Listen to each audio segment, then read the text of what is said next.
Some people already feel numb inside because they spend so much of their lives trying to make their parents happy. I love my parents dearly, but they need to understand that my life isn't just about making theirs easier all the time. I'm a 28-year-old woman, and I wish someone would listen to my story too as the family's breadwinner.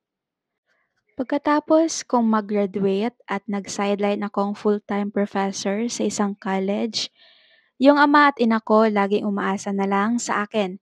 Yung ama kong may bisyong pag-iinom kada Sabado at pag weekdays panahingi sa akin pang sigarilyo.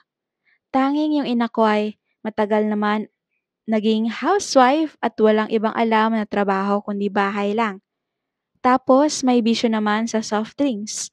Tas nasa lahi pa talaga nila yung diabetes at high blood. Gusto ko mag-give back sa mga efforts dan support nila sa pagpaaral sa akin. Pero di ko naman sila iso-support sa bisyo nila na totally nakakasama ng kalusugan. Although small intakes lang yon, pero it's a big of a deal.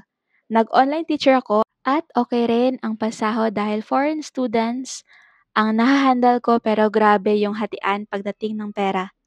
Galit ako sa bagay na yung mindset talaga ng mga matatanda is investment talaga tayo completely ng mga anak. Pero I'm so grateful na nagpapamagulang sila sa amin. Pero nung natapos na kasi ako, nakadepende na lang sila all the time sa akin. Di ko alam paano mag-start sa sariling buhay ko dahil wala talagang natitira sa sahod ko. Nabigyan ko sila ng kapital sa tindahan pero nalugi agad kasi consumer sila sa bisyo nila. Hanggang sa nabuntis ako, hindi ako maswerte sa mga magulang ko dahil noong nalaman nila hindi nila ako sinuportahan, alam kasi nila na automatic cut off na lahat ng wire dahil lahat para sa preparation para sa bata.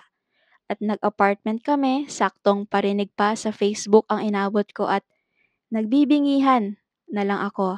Aminado akong I'm not in a good terms with my parents. Umaasa pa rin akong sana isang araw baguhin nawa sana ng panahon mindset nila. I'm not sharing this para kampihan nyo sino mas tama. Pero year 2025 na, ang layo na ng 1990s. Magtulungan tayong talunin ang utak ng karamihan na totally investment talaga ang mga anak at pantawid problema.